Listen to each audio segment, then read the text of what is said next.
श्री विष्णु पुराण द्वितीय अंश। श्री मैत्रेय जी बोले, हे भगवान, हे गुरु, मैंने जगत की सृष्टि के विषय में आपसे जो कुछ पूछा था वह सब आपने मुझसे भली प्रकार कह दिया।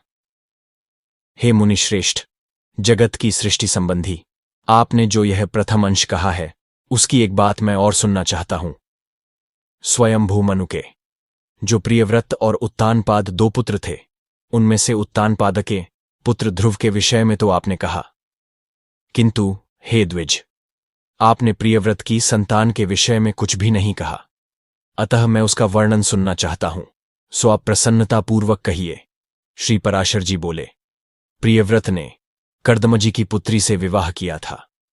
उससे उनके सम्राट और कुक्ष नाम की 2 कन्याएं तथा 10 पुत्र हुए। प्रियव्रत के पुत्र बड़े बुद्धिमान, बलवान, विनय संपन्न और अपने माता पिता के अत्यंत प्रिय कहे जाते हैं। उनके नाम सुनो। वे आग्निध्र, अग्निबाहु, वपुष्मान, द्युतिमान, मेधा, मेधातिथि, भव्य, सवन और पुत्र थे तथा 10वां यथार्थनामा ज्योतिष्मान था। वे प्रियव्रत के पुत्र अपने बल पराक्रम के कारण विख्यात थे। उनमें महाभाग मेधा, अग्निबाहु और पुत्र, ये 3 योगपरायण तथा अपने पूर्वजन्म का वृत्तांत जानने वाले थे। उन्होंने राज्य आदि भोगों में अपना चित्त नहीं लगाया।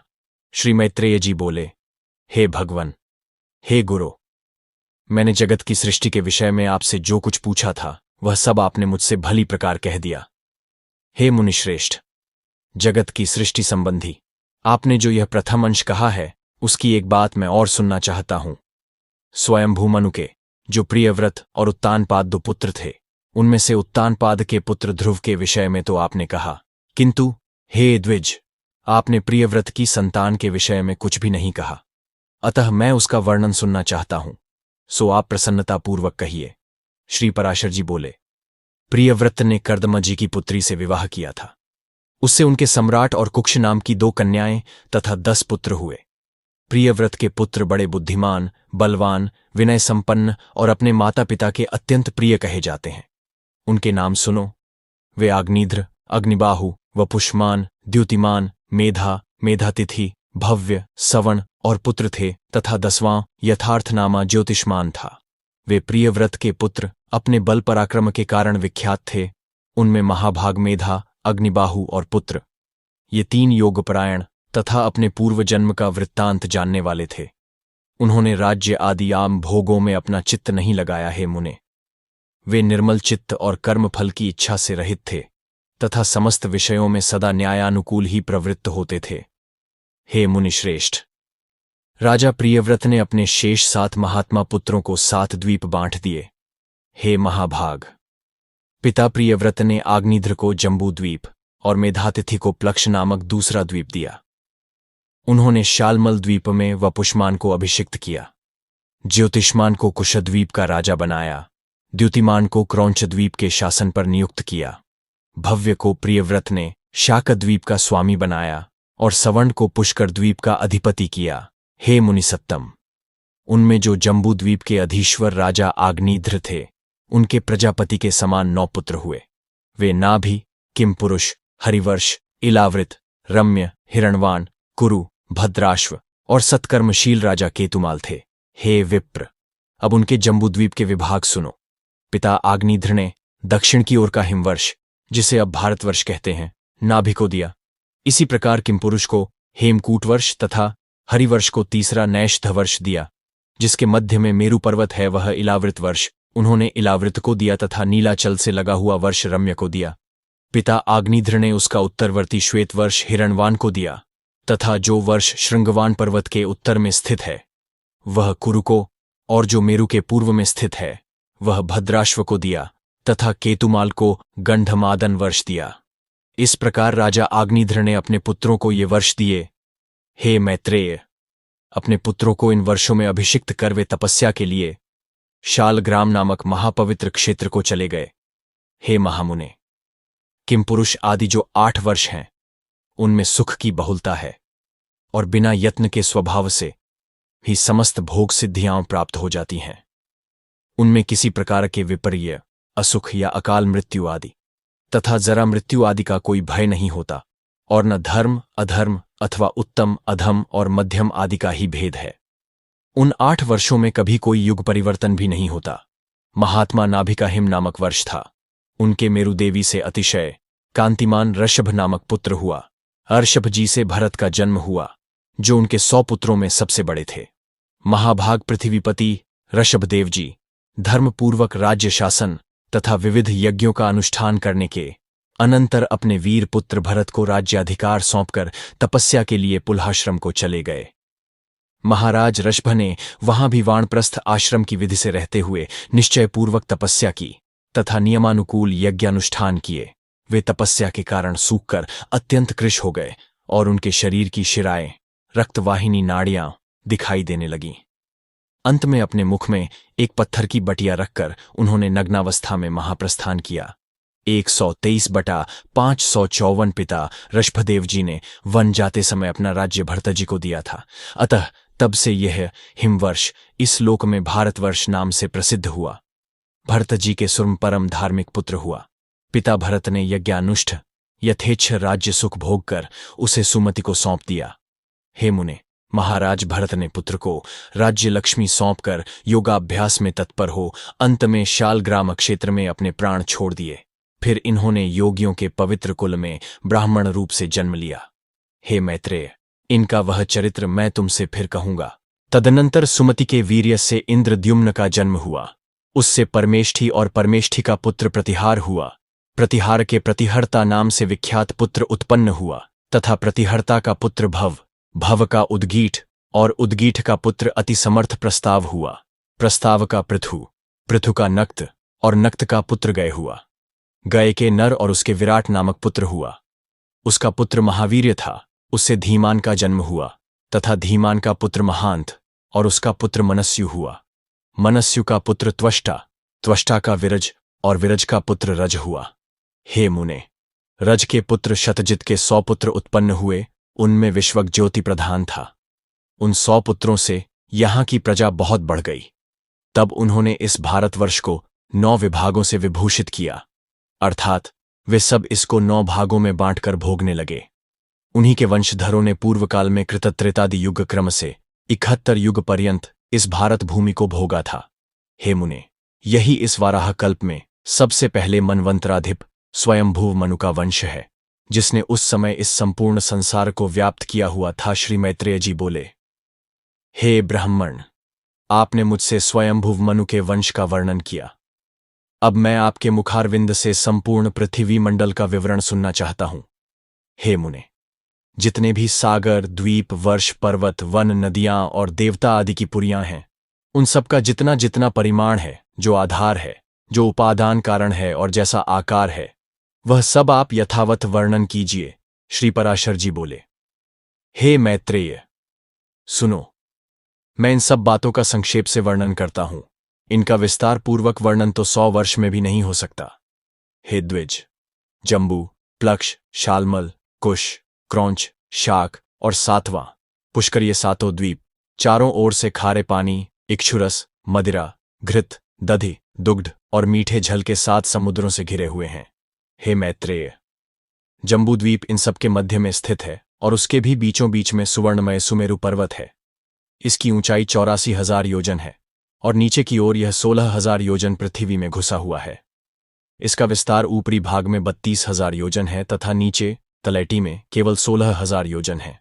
इस प्रकार यह पर्वत इस पृथ्वी रूप कमल की कर्णिका कोश के समान है।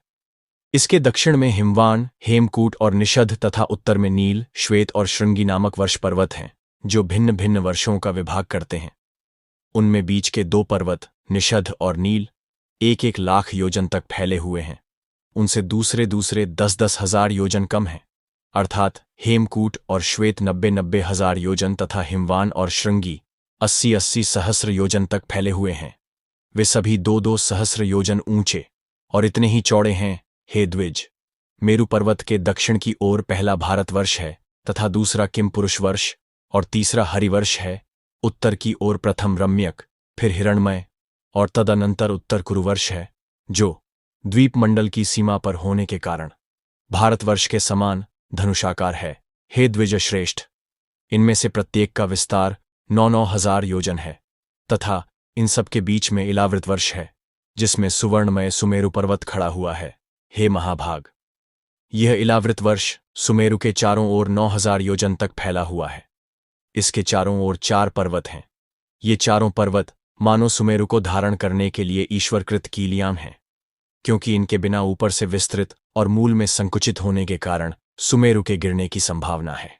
इनमें से मंदराचल पूर्व में, गंधमादन दक्षिण में, विपुल पश्चिम में और सुपार्श्व उत्तर में है। ये सभी 10-10 हजार योजन ऊंचे हैं। 22 इन पर पर्वतों की ध्वजाओं के समान क्रमशः 1100 योजन ऊंचे कदम्ब, जम्बू, पीपल और वट के वृक्ष हैं। हे महामुने, इनमें जम्बू, जामुन वृक्ष जम्बू द्वीप के नाम का कारण है। उसके फल महान गजराज के समान बड़े होते हैं। जब वे पर्वत पर गिरते हैं तो फटकर सब ओर फैल जाते हैं। उनके रस से निकली जम्बू नाम की प्रसिद्ध नदी वहां बहती है, जिसका जल वहां के रहने वाले पीते हैं। उसका पान करने से वहां के शुद्ध चित्त लोगों को पसीना, दुर्गंध, बुढ़ापा अथवा इंद्रियक्षय नहीं होता। उसके किनारे की मृत्तिका उस रस से मिलकर मंद मंद वायु से सूखने पर जाम्बूनद नामक सुवर्ण हो जाती है, जो सिद्ध पुरुषों का भूषण है। मेरु के पूर्व में भद्राश्व वर्ष और पश्चिम में केतुमाल वर्ष है तथा हे मुनिश्रेष्ठ, इन दोनों के बीच में इलावृत वर्ष है। इसी प्रकार उसके पूर्व की ओर चैत्र रथ, दक्षिण की ओर गंधमादन, पश्चिम की ओर वैभ्राज और उत्तर की ओर नंदन नामक वन है तथा सर्वदा देवताओं से सेवनीय अरुणोद, महाभद्र, असितोद और मानस ये 4 सरोवर हैं। हे मैत्रेय, शीतांभ, कुमुंद, कुररी, माल्यवान तथा वैकंक आदि पर्वत भूपद्म की कर्णिका रूप मेरु के पूर्व दिशा के केसराचल हैं। त्रिकूट, शिशिर, पतंग, रुचक और निषाद आदि केसराचल उसके दक्षिण ओर हैं।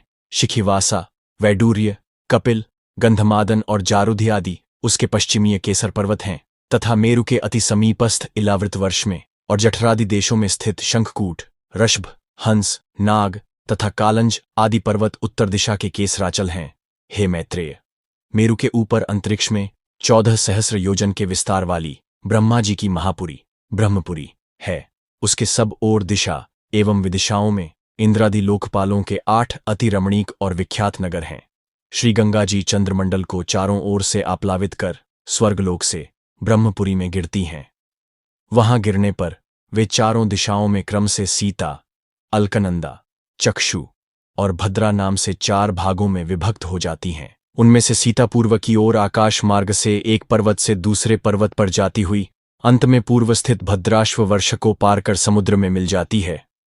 इसी प्रकार हे महामुने, अलकनंदा दक्षिण दिशा की ओर भारतवर्ष में आती है और 7 भागों में विभक्त होकर समुद्र में मिल जाती है। चक्षु पश्चिम दिशा के समस्त पर्वतों को पार कर केतुमाल नामक वर्ष में बहती हुई अंत में सागर में जा गिरती है। तथा हे महामुने, भद्रा उत्तर के पर्वतों और उत्तर कुरु वर्ष को पार करती हुई उत्तरीय समुद्र में मिल जाती है। माल्यवान और गंधमादन पर्वत उत्तर तथा दक्षिण की ओर नीलाचल और निषध पर्वत तक फैले हुए हैं। उन दोनों के बीच में कर्णिकाकार मेरु पर्वत स्थित है। हे मैत्रेय, मर्यादा पर्वतों के बहिर्भाग में स्थित भारत, केतुमाल, भद्राश्व और कुरुवर्ष इस लोकपद्म के पत्तों के समान हैं। जठर और देवकूट ये दोनों मर्यादा पर्वत हैं, जो उत्तर और दक्षिण की ओर नील तथा निषध पर्वत तक फैले हुए हैं। पूर्व और पश्चिम की ओर फैले हुए गंधमादन और कैलास ये 2 पर्वत, जिनका विस्तार 80 योजन है, समुद्र के भीतर स्थित हैं। पूर्व के समान मेरु की पश्चिम ओर भी निषद और पारयात्र नामक 2 मर्यादा पर्वत स्थित हैं। उत्तर की ओर त्रिशृंग और जारुधि नामक वर्ष पर्वत हैं। ये दोनों पूर्व और पश्चिम की ओर समुद्र के गर्भ में स्थित हैं। इस प्रकार हे मुनिवर, तुमसे जठर आदि मर्यादा पर्वतों का वर्णन किया, जिनमें से 2-2 मेरु की चारों दिशाओं में स्थित हैं। हे मुने, मेरु के चारों ओर स्थित जिन शीतांत आदि केसर पर्वतों के विषय में तुमसे कहा था, उनके बीच में सिद्ध चारण आदि से सेवित अति सुंदर कंधराएं हैं। हे मुनि सत्तम, उनमें सुरम्य नगर तथा उपवन हैं और लक्ष्मी, विष्णु, अग्नि एवं सूर्य आदि देवताओं के अत्यंत सुंदर मंदिर हैं, जो सदा किन्नर श्रेष्ठों से सेवित रहते हैं। उन सुंदर पर्वत द्रोणियों में गंधर्व, यक्ष, राक्षस, दैत्य और दानवादी अहर्निश क्रीड़ा करते हैं। हे मुने, ये संपूर्ण स्थान भौम, पृथ्वी के स्वर्ग कहलाते हैं। ये धार्मिक पुरुषों के निवास स्थान हैं। पापकर्मा पुरुष इनमें 100 जन्म में भी नहीं जा सकते। हे द्विज, श्री विष्णु भगवान भद्राश्व वर्ष में हयग्रीव रूप से, केतुमाल वर्ष में वराह रूप से और भारतवर्ष में कूर्म रूप से रहते हैं। वे सबके आधारभूत और सर्वात्मक हैं। हे महामुने, किम पुरुष आदि जो 8 वर्ष हैं, उनमें शोक, श्रम, उद्वेग और क्षुधा का भय आदि कुछ भी नहीं है। वहां की प्रजा स्वस्थ, आतंकहीन और समस्त दुखों से रहित है तथा वहां के लोग 10-12 हजार वर्ष की स्थिर आयु वाले होते हैं। उनमें वर्षा कभी नहीं होती, केवल पार्थिव जल ही है और न उन स्थानों में कृतत्रेतादि युगों की ही कल्पना है। हे द्विजोत्तम, इन सभी वर्षों में 7-7 कुल पर्वत हैं और उनसे निकली हुई सैकड़ों नदियां हैं। श्री पराशर जी बोले, हे मैत्रेय, जो समुद्र के उत्तर तथा हिमालय के दक्षिण में स्थित है, वह देश भारतवर्ष कहलाता है। उसमें भरत की संतान बसी हुई है। हे महामुने, इसका विस्तार 9000 योजन है। यह स्वर्ग और अपवर्ग प्राप्त करने वालों की कर्मभूमि है। इसमें महेंद्र, मलय, सह्य, शुक्तिमान, रक्ष, विंध्य और पारयात्र ये 7 कुल पर्वत हैं।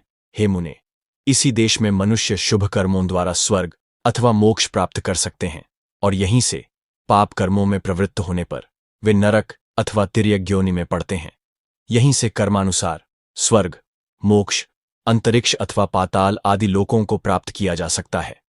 पृथ्वी में यहां के सिवा और कहीं भी मनुष्य के लिए कर्म की विधि नहीं है। इस भारतवर्ष के 9 भाग हैं। उनके नाम ये हैं: इंद्रद्वीप, कसेरु, ताम्रपर्ण, गबस्तिमान, नागद्वीप, सौम्य, गंधर्व और वारुण तथा यह समुद्र से घिरा हुआ द्वीप उनमें नवांग है। यह द्वीप उत्तर से दक्षिण तक सहस्र योजन है। इसके पूर्वीय भाग में किरात लोग और पश्चिमीय में यवन बसे हुए हैं तथा यज्ञ, युद्ध और व्यापार आदि अपने अपने कर्मों की व्यवस्था के अनुसार आचरण करते हुए ब्राह्मण, क्षत्रिय, वैश्य और शूद्रगण वर्ण विभागानुसार मध्य में रहते हैं। हे मुने, इसकी शतद्रु और चंद्रभागा आदि नदियां, हिमालय की तलैटी से वेद और स्मृति आदि पारियात्र पर्वत से, नर्मदा और सुरसा आदि विंध्याचल से तथा तापी, पयोष्णी और निर्विंध्या आदि रक्षगिरि से निकली हैं। गोदावरी, भीमरथी और कृष्णवेणी आदि पापहारिणी नदियां सह्य पर्वत से उत्पन्न हुई कही जाती हैं। कृतमाला और ताम्रपर्णी आदि मलयाचल से, त्रिसामा और आर्यकुल्या आदि महेंद्रगिरि से तथा अर्शिकुल्या और कुमारी आदि नदियां शुक्तिमान पर्वत से निकली हैं। इनकी ओर भी सहस्रों शाखा नदियां और उपनदियां हैं। इन नदियों के तट पर कुरु, पांचाल और मध्य देशादि के रहने वाले, पूर्व देश और कामरूप के निवासी, पुंड्र, कलिंग, मगध और दाक्षिणात्य लोग, अपरांत देशवासी, सौराष्ट्रगण तथा शूर, आभीर और अर्बुदगण, कारुष, मालव और पारियात्र निवासी, सौवीर, सैंधव, हूण, साल्व और कौशल देशवासी तथा माद्र, आराम, अंबष्ट और पारसीगण रहते हैं। हे महाभाग, वे लोग सदा आपस में मिलकर रहते हैं और इन्हीं का जलपान करते हैं।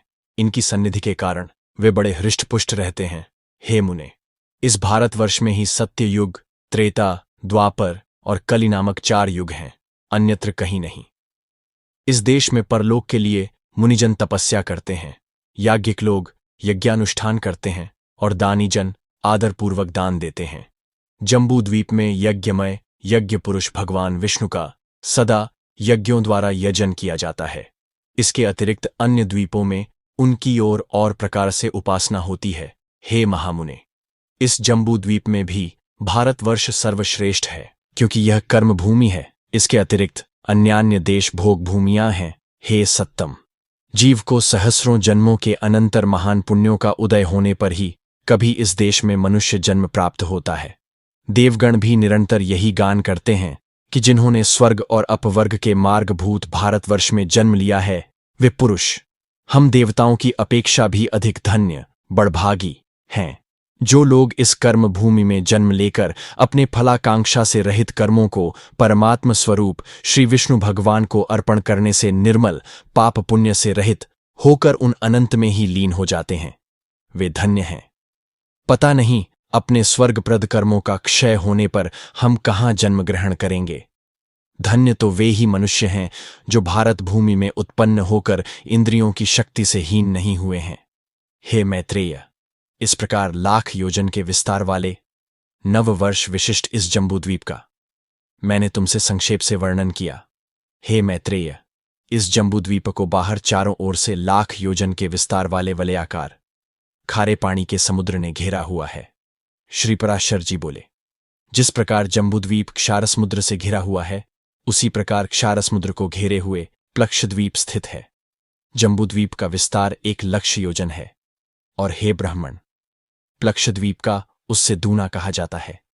प्लक्षद्वीप के स्वामी मेधातिथि के 7 पुत्र हुए। उनमें सबसे बड़ा शांतह था और उससे छोटा शिशिर। 3 उनके अनंतर क्रमशः सुखोदय, आनंद, शिव और क्षेमक थे, तथा 7वां ध्रुव था। ये सब प्लक्षद्वीप के अधीश्वर हुए। उनके अपने अपने अधिकृत वर्षों में प्रथम शांतह वर्ष है, तथा अन्य शिशिर वर्ष, सुखोदय वर्ष, आनंद वर्ष, शिव वर्ष, क्षेमक वर्ष और ध्रुव वर्ष हैं, तथा उनकी मर्यादा निश्चित करने वाले अन्य 7 पर्वत हैं। हे मुनिश्रेष्ठ, उनके नाम ये हैं, सुनो। गोमेद, चंद्र, नारद, दुंदुभि, सोमक, सुमना और 7वां वैभ्राज जीवित रहकर मरते हैं। उनको किसी प्रकार की आधि व्याधि नहीं होती, निरंतर सुख ही रहता है। उन वर्षों की 7 ही समुद्रगामिनी नदियां हैं। उनके नाम मैं तुम्हें बतलाता हूं, जिनके श्रवण मात्र से वे पापों को दूर कर देती हैं। वहां अनुतप्ता, शिखी, विपाशा, त्रिदिवा, अक्लमा, अमृता और सुकृता, ये ही 7 नदियां हैं। यह मैंने तुमसे प्रधान प्रधान पर्वत और नदियों का वर्णन किया है। वहां छोटे छोटे पर्वत और नदियां तो और भी सहस्रों हैं। उस देश के हृष्ट पुष्ट लोग सदा उन नदियों का जलपान करते हैं। हे द्विज, उन लोगों में ह्रास अथवा वृद्धि नहीं होती, और न उन 7 वर्षों में युग की ही कोई अवस्था है। हे महामते, हे ब्राह्मण, प्लक्षद्वीप से लेकर शाकद्वीप पर्यंत 6 द्वीपों में सदा त्रेता युग के समान समय रहता है। इन द्वीपों के मनुष्य सदा निरोग रहकर 5000 वर्ष तक जीते हैं, और इनमें वर्णाश्रम विभागानुसार 5 धर्म, अहिंसा, सत्य, अस्तेय, ब्रह्मचर्य और अपरिग्रह वर्तमान रहते हैं। वहां जो 4 वर्ण हैं, वह मैं तुमको सुनाता हूं। हे मुनिसत्तम, उस द्वीप में जो आर्यक, कुरर, विदिश्य और भावी नामक जातियां हैं, वे ही क्रम से ब्राह्मण, क्षत्रिय, वैश्य और शूद्र हैं। हे द्विजोत्तम, उसी में जम्बूवृक्ष के ही परिमाण वाला एक प्लक्ष पाकर का वृक्ष है, जिसके नाम से उसकी संज्ञा प्लक्षद्वीप हुई है। वहां आर्यकादि वर्णों द्वारा जगत स्रष्टा, सर्वरूप, सर्वेश्वर भगवान हरि का सोमरूप से यजन किया जाता है। प्लक्षद्वीप अपने ही बराबर परिमाण वाले वृत्ताकार इक्षुरस के समुद्र से घिरा हुआ है। हे मैत्रेय, इस प्रकार मैंने तुमसे संक्षेप में प्लक्षद्वीप का वर्णन किया। अब तुम शालमल द्वीप का विवरण सुनो। शालमल द्वीप के स्वामी वीरवर व पुष्मान थे। उनके पुत्रों के नाम सुनो। हे महामुने, वे श्वेत, हरित, जीमूत, रोहित, वैद्युत, मानस और सुप्रभ थे। उनके 7 वर्ष उन्हीं के नामानुसार संज्ञा वाले हैं। यह प्लक्षद्वीप को घेरने वाला इक्षुरस का समुद्र अपने से दूने विस्तार वाले इस शालमल द्वीप से चारों ओर से घिरा हुआ है। वहां भी रत्नों के उद्भव स्थान रूप 7 पर्वत हैं, जो उसके 7 वर्षों के विभाजक हैं, तथा 7 नदियां हैं। पर्वतों में पहला कुमुद, दूसरा उन्नत और तीसरा बलाहक है, तथा चौथा द्रोणाचल है, जिसमें नाना प्रकार की महौषधियां हैं। 5वां कंक, 6ठा महिष और 7वां गिरिवर ककुदमान है। अब नदियों के नाम सुनो। वे योनि, तोया, वितृष्णा, चंद्रा, मुक्ता, विमोचनी और निवृत्ति हैं, तथा स्मरण मात्र से ही सारे पापों को शांत कर देने वाली हैं। श्वेत, हरित, वैद्युत, मानस, जीमूत, रोहित और अतिशोभायमान सुप्रभिय उसके चारों वर्णों से युक्त 7 वर्ष हैं। हे महामुने, शालमल द्वीप में कपिल, अरुण, पीत और कृष्ण ये 4 वर्ण निवास करते हैं, जो पृथक पृथक क्रमशः ब्राह्मण, क्षत्रिय, वैश्य और शूद्र हैं। ये यजनशील लोग सबके आत्मा, अव्यय और यज्ञ के आश्रय वायु रूप विष्णु भगवान का श्रेष्ठ यज्ञों द्वारा यजन करते हैं। इस अत्यंत मनोहर द्वीप में देवगण सदा विराजमान रहते हैं। इसमें शालमल, सेमल का एक महान वृक्ष है, जो अपने नाम से ही अत्यंत शांतिदायक है। यह द्वीप अपने समान ही विस्तार वाले एक मदिरा के समुद्र से सब ओर से पूर्णतया घिरा हुआ है। और यह सुरा समुद्र शालमल द्वीप से दूने विस्तार वाले कुशद्वीप द्वारा सब ओर से परिवेष्टित है। कुशद्वीप में वहां के अधिपति ज्योतिष्मान के 7 पुत्र थे। उनके नाम सुनो। वे उद्भिद, वेणुमान, वैरथ, लंबन, धृति, प्रभाकर और कपिल थे। उनके नामानुसार ही वहां के वर्षों के नाम पड़े। उसमें दैत्य और दानवों के सहित मनुष्य तथा देव गंधर्व, यक्ष और किन्नर आदि निवास करते हैं। हे महामुने, वहां भी अपने अपने कर्मों में तत्पर दमी, शुष्मी, स्नेह और मंदेह नामक 4 ही वर्ण हैं, जो क्रमशः ब्राह्मण, क्षत्रिय, वैश्य और शूद्र ही हैं। अपने प्रारब्ध क्षय के निमित्त शास्त्रानुकूल कर्म करते हुए वहां कुशद्वीप में ही वे ब्रह्मरूप जनार्दन की उपासना द्वारा अपने प्रारब्ध फल के देने वाले अत्युग्र अहंकार का क्षय करते हैं। हे महामुने, उस द्वीप में विद्रुम, हेमशैल, द्युतिमान, पुष्पवान, कुशेशय, हरि और सातवां मंदराचल, ये 7 वर्ष पर्वत हैं तथा उसमें 7 ही नदियां हैं। उनके नाम क्रमशः सुनो। वे धूतपापा, शिवा, पवित्रा, सम्मति, विद्युत, अंबा और मही हैं। ये संपूर्ण पापों को हरने वाली हैं। वहां और भी सहस्रों छोटी छोटी नदियां और पर्वत हैं। कुशद्वीप में एक कुश का झाड़ है, उसी के कारण इसका यह नाम पड़ा है। यह द्वीप अपने ही बराबर विस्तार वाले घी के समुद्र से घिरा हुआ है और वह घृत समुद्र क्रौंच द्वीप से परिवेष्टित है। हे महाभाग, अब इसके अगले क्रौंच नामक महाद्वीप के विषय में सुनो, जिसका विस्तार कुशद्वीप से दूना है। क्रौंच द्वीप में महात्मा द्युतिमान के जो पुत्र थे, उनके नामानुसार ही महाराज द्युतिमान ने उनके वर्षों के नाम रखे। हे मुने, उसके कुशल, मंदग, उष्ण, पीवर, अंधकारक, मुनि और दुंदुभि, ये 7 पुत्र थे। वहां भी देवता और गंधर्वां से सेवित अति मनोहर 7 वर्ष पर्वत हैं। हे महाबुद्धे, उनके नाम सुनो। उनमें पहला क्रौंच, दूसरा वामन, तीसरा अंधकारक, चौथा घोड़ी के मुख के समान रत्नमय स्वाहिनी पर्वत, 5वां देवावृत, 6ठा पुंडरीकवान और 7वां महापर्वत दुंदुभि है। वे द्वीप परस्पर एक दूसरे से दूने हैं और उन्हीं की भांति उनके पर्वत भी उत्तरोत्तर द्विगुण हैं। इन सुरम्य वर्षों और पर्वत श्रेष्ठों में देवगणों के सहित संपूर्ण प्रजा निर्भय होकर रहती है। हे महामुने, वहां के ब्राह्मण, क्षत्रिय, वैश्य और शूद्र क्रम से पुष्कर, पुष्कल, धन्य और तिष्य कहलाते हैं। हे मैत्रेय, वहां जिनका जलपान किया जाता है, उन नदियों का विवरण सुनो। उस द्वीप में 7 प्रधान तथा अन्य सैकड़ों क्षुद्र नदियां हैं। वे 7 वर्ष नदियां गौरी, कुमुदवती, संध्या, रात्रि, मनोजवा, क्षांति और पुंडरीका हैं। वहां भी रुद्र रूपी जनार्दन भगवान विष्णु की पुष्करादि वर्णों द्वारा यज्ञादि से पूजा की जाती है। यह क्रौंच द्वीप चारों ओर से अपने तुल्य परिमाण वाले दधिमंड मट्ठे के समुद्र से घिरा हुआ है। और हे महामुने, यह मट्ठे का समुद्र भी शाकद्वीप से घिरा हुआ है, जो विस्तार में क्रांचद्वीप से धूना है। शाकद्वीप के राजा महात्मा भव्य के भी 7 ही पुत्र थे।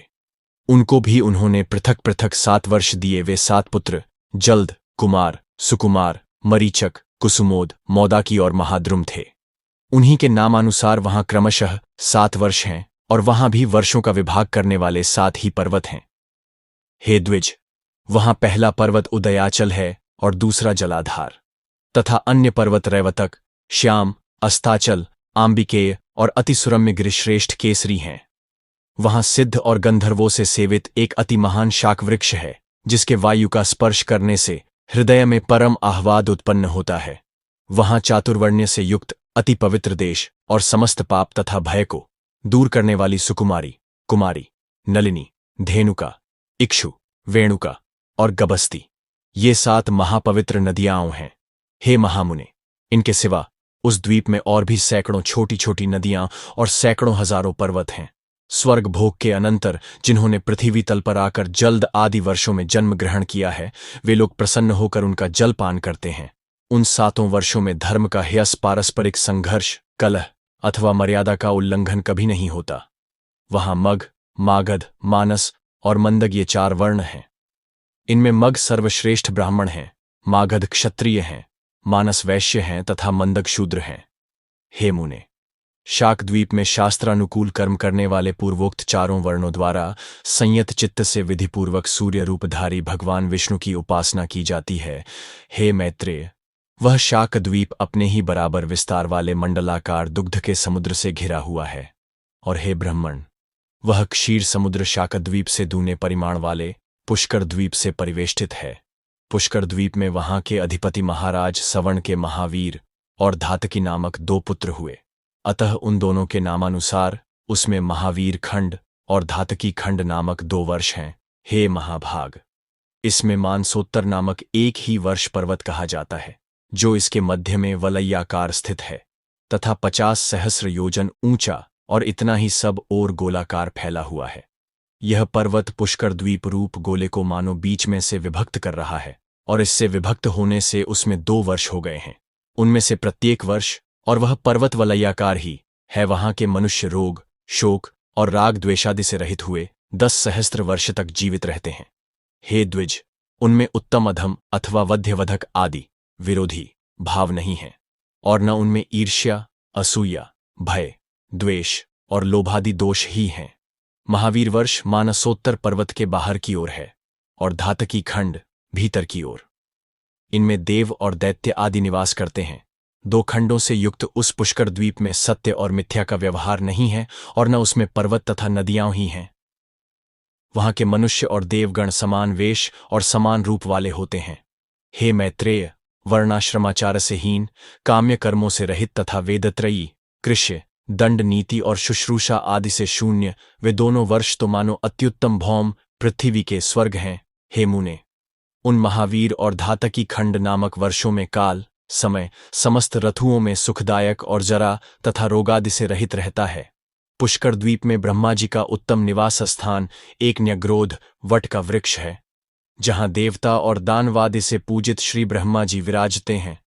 पुष्कर द्वीप चारों ओर से अपने ही समान विस्तार वाले मीठे पानी के समुद्र से मंडल के समान घिरा हुआ है।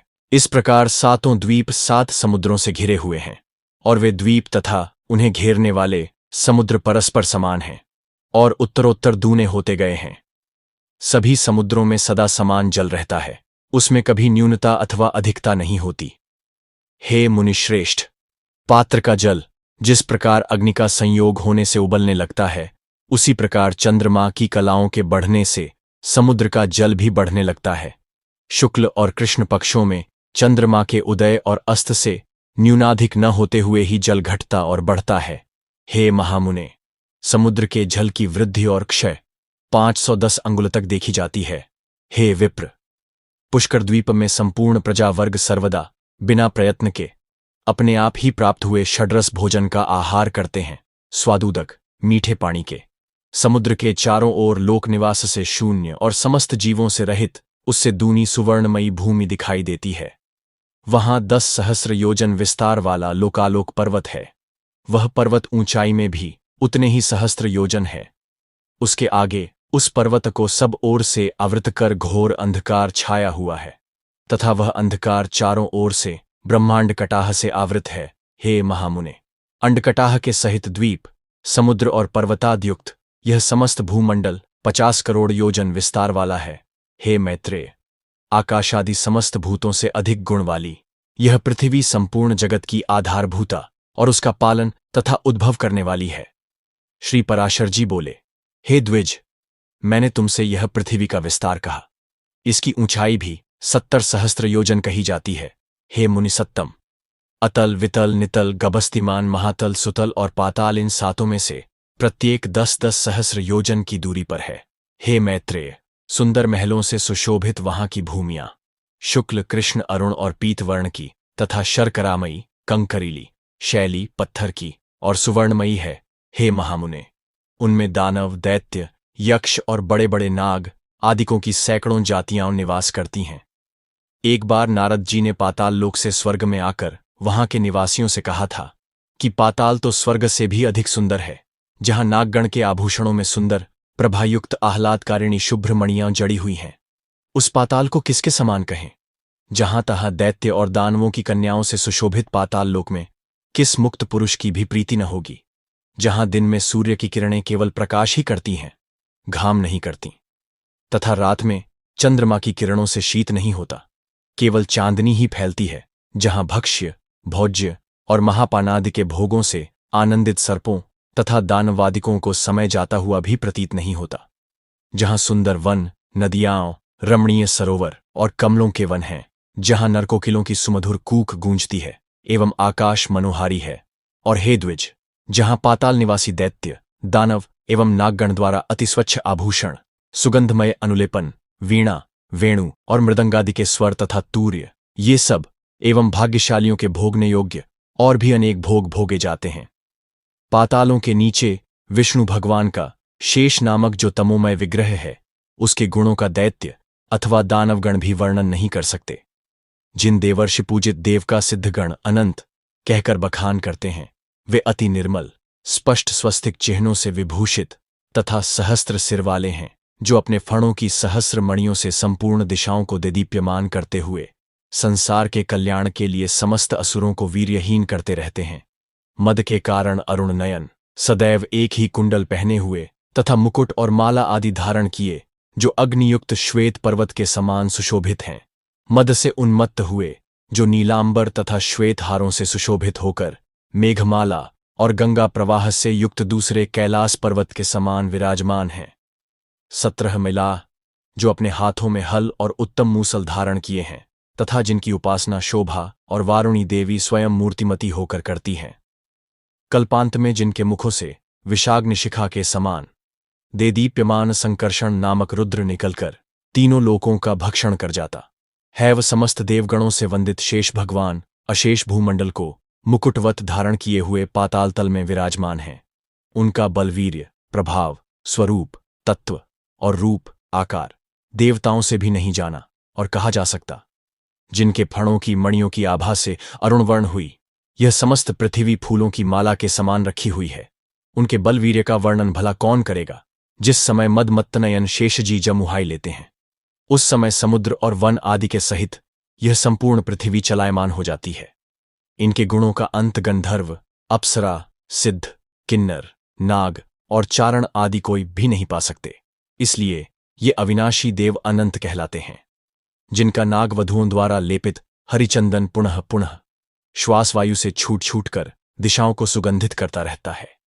जिनकी आराधना से पूर्वकालीन महर्षि गर्ग ने समस्त ज्योतिर्मंडल, ग्रह नक्षत्रादि और शकुन अपशकुन आदि नैमित्तिक फलों को तत्वतः जाना था, उन नागश्रेष्ठ शेषजी ने इस पृथ्वी को अपने मस्तक पर धारण किया हुआ है, जो स्वयं भी देव, असुर और मनुष्यों के सहित संपूर्ण लोकमाला, पातालादि समस्त लोकों को धारण किए हुए हैं।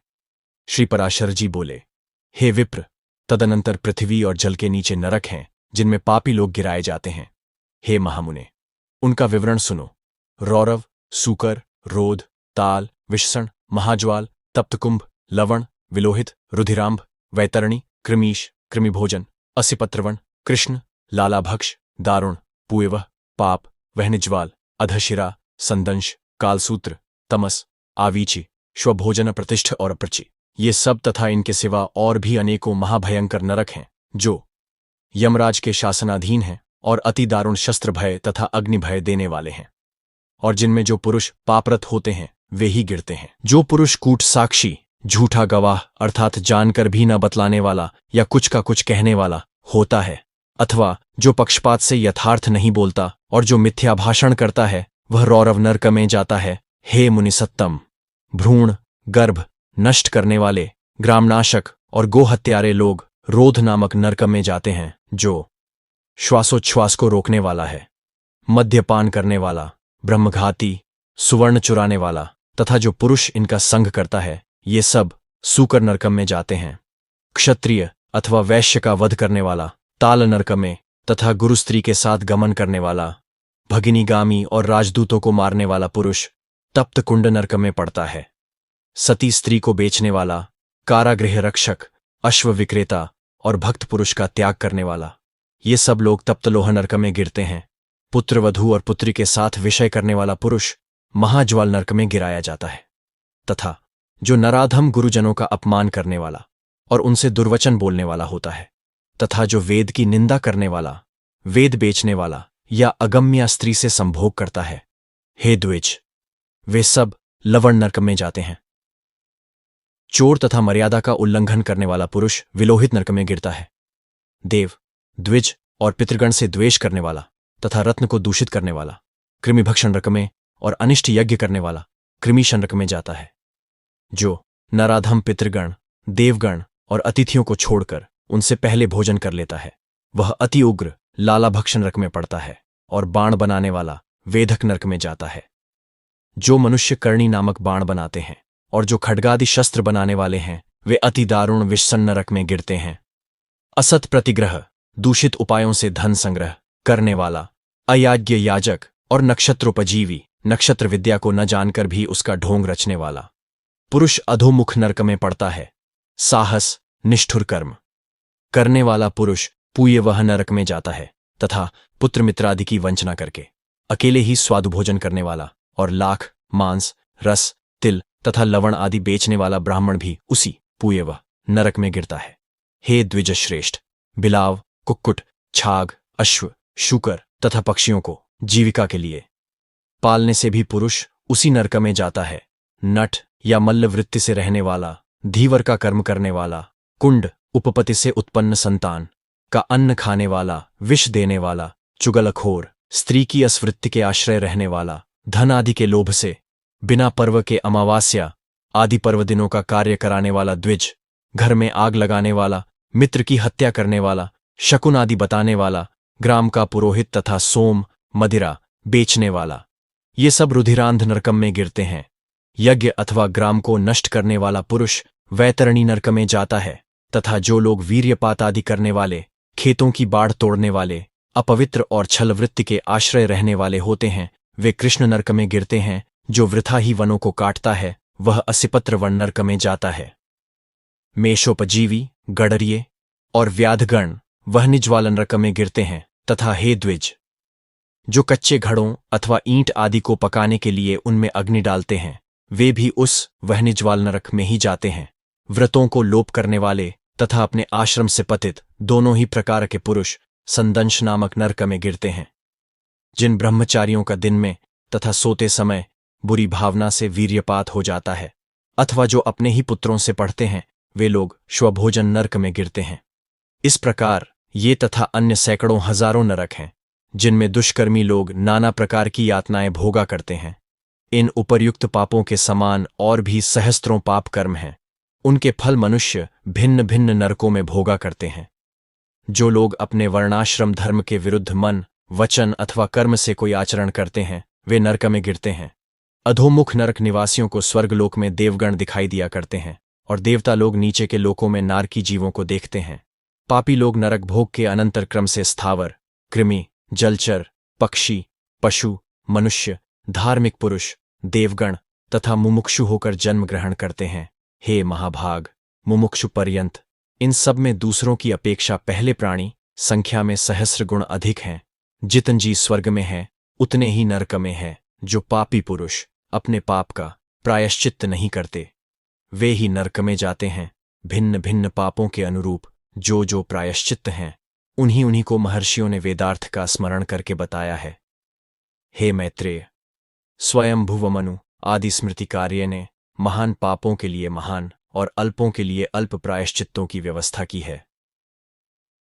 किंतु जितने भी तपस्यात्मक और कर्मात्मक प्रायश्चित्त हैं, उन सब में श्री कृष्ण स्मरण सर्वश्रेष्ठ है। जिस पुरुष के चित्त में पाप कर्म के अनंतर पश्चात्ताप होता है, उसके लिए ही प्रायश्चित्तों का विधान है। किंतु यह हरिस्मरण तो एकमात्र स्वयं ही परम प्रायश्चित्त है। प्रातःकाल, सायंकाल, रात्रि में अथवा मध्याह्न में किसी भी समय श्रीनारायण का स्मरण करने से पुरुष के समस्त पाप तत्काल क्षीण हो जाते हैं। श्री विष्णु भगवान के स्मरण से समस्त पाप राशि के भस्म हो जाने से पुरुष मोक्षपद प्राप्त कर लेता है। स्वर्ग लाभ तो उसके लिए विघ्न रूप माना जाता है। हे मैत्रेय, जिसका चित्त जप, होम और अर्चनादि करते हुए निरंतर भगवान वासुदेव में लगा रहता है, उसके लिए इंद्रपद आदि फल तो अंतराय, विघ्न हैं। कहाँ तो पुनर्जन्म के चक्र में डालने वाली स्वर्ग प्राप्ति और कहाँ मोक्ष का सर्वोत्तम बीज वासुदेव नाम का जप। इसलिए हे मुने, श्री विष्णु भगवान का अहर्निश स्मरण करने से संपूर्ण पाप क्षीण हो जाने के कारण मनुष्य फिर नरक में नहीं जाता।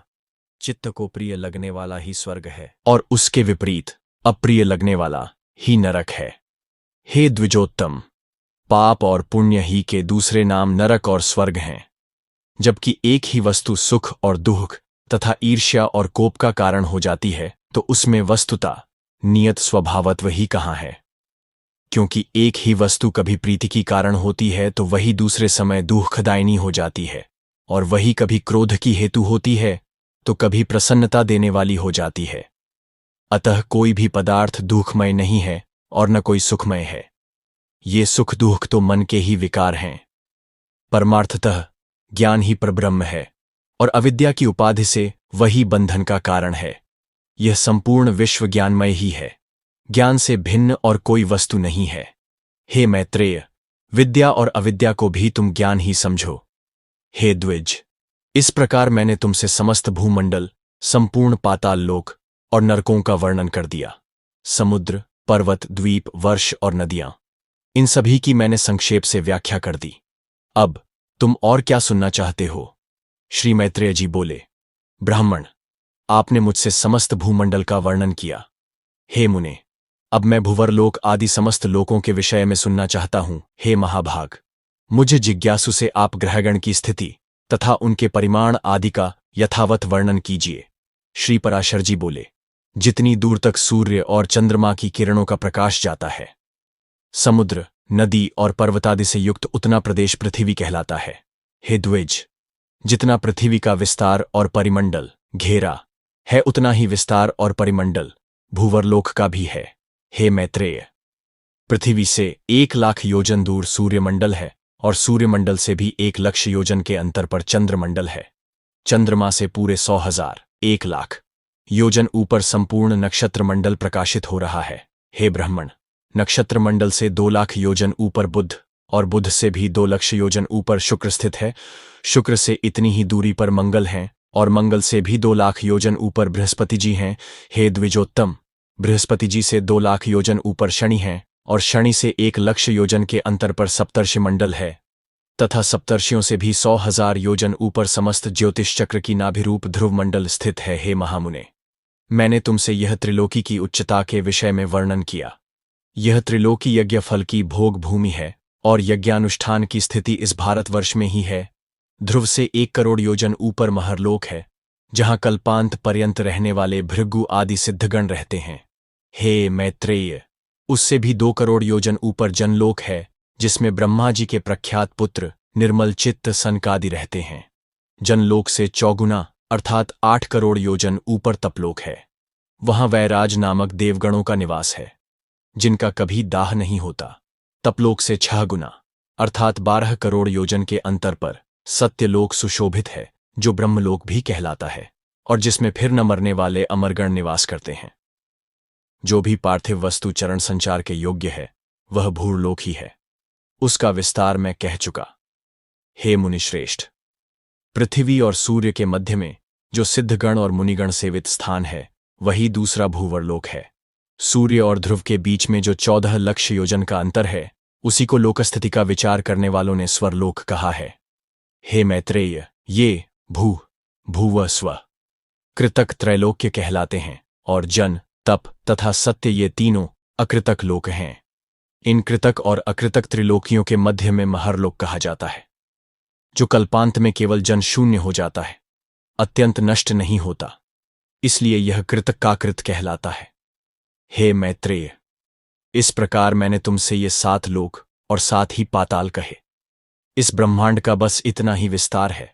यह ब्रह्मांड कपित कैथे के बीच के समान ऊपर नीचे सब ओर अंडकटाह से घिरा हुआ है।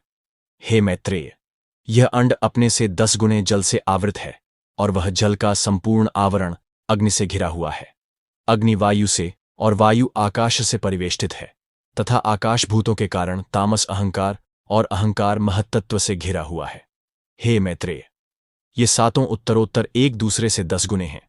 महत्तत्व को भी प्रधान ने आवृत कर रखा है।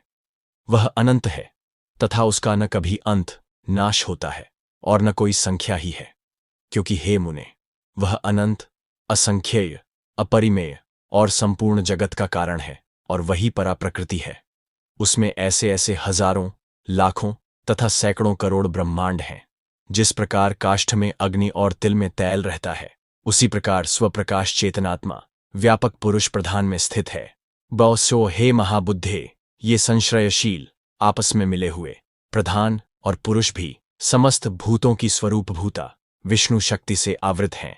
हे महामते, वह विष्णु शक्ति ही प्रलय के समय उनके पार्थक्य और स्थिति के समय उनके सम्मिलन की हेतु है तथा सर्गारंभ के समय वही उनके क्षोभ की कारण है। जिस प्रकार जल के संसर्ग से वायु सैकड़ों जल कणों को धारण करता है, उसी प्रकार भगवान विष्णु की शक्ति भी प्रधान पुरुषमय जगत को धारण करती है। हे मुने, जिस प्रकार आदि बीज से ही मूल, स्कंध और शाखा आदि के सहित वृक्ष उत्पन्न होता है और तदनंतर उससे और भी बीज उत्पन्न होते हैं तथा उन बीजों से अन्यान्य वृक्ष उत्पन्न होते हैं और वे भी उन्हीं लक्षण, द्रव्य और कारणों से युक्त होते हैं, उसी प्रकार पहले अव्याकृत प्रधान से महत्तत्व से लेकर पंचभूत पर्यंत संपूर्ण विकार उत्पन्न होते हैं तथा उनसे देव, असुर आदि का जन्म होता है और फिर उनके पुत्र तथा उन पुत्रों के अन्य पुत्र होते हैं, अपने बीज से अन्य वृक्ष के उत्पन्न होने से। जिस प्रकार पूर्व वृक्ष की कोई क्षति नहीं होती, उसी प्रकार अन्य प्राणियों के उत्पन्न होने से उनके जन्मदाता प्राणियों का ह्रास नहीं होता। जिस प्रकार आकाश और काल आदि सन्निधि मात्र से ही वृक्ष के कारण होते हैं, उसी प्रकार भगवान श्री हरि भी बिना परिणाम के ही विश्व के कारण हैं। हे मुनिसत्तम, जिस प्रकार धान के बीज में मूल, नाल, पत्ते, अंकुर, तना, कोश, पुष्प, क्षीर, तंडुल, तुष्य और कर्ण सभी रहते हैं तथा अंकुरोत्पत्ति की हेतुभूत भूमि एवं जल आदि सामग्री के प्राप्त होने पर वे प्रकट हो जाते हैं, उसी प्रकार अपने अनेक पूर्व कर्मों में स्थित देवता आदि विष्णु शक्ति का आश्रय पाने पर आविर्भूत हो जाते हैं, जिससे यह संपूर्ण जगत उत्पन्न हुआ है, जो स्वयं जगरूप से स्थित है, जिसमें यह स्थित है तथा जिसमें यह लीन हो जाएगा, वह परब्रह्म ही विष्णु भगवान है। वह ब्रह्म ही उन विष्णु का परम धाम, परस्वरूप है। वह पद सत और असत दोनों से विलक्षण है तथा उससे अभिन्न हुआ ही यह संपूर्ण चराचर जगत उससे उत्पन्न हुआ है।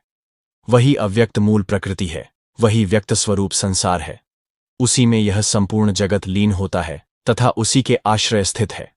यज्ञादि क्रियाओं का कर्ता वही है, यज्ञ रूप से उसी का यजन किया जाता है और उन यज्ञादि का फलस्वरूप भी वही है तथा यज्ञ के साधन रूप जो सुवा आदि हैं, वे सब अजाब ही हरि से अतिरिक्त और कुछ नहीं हैं।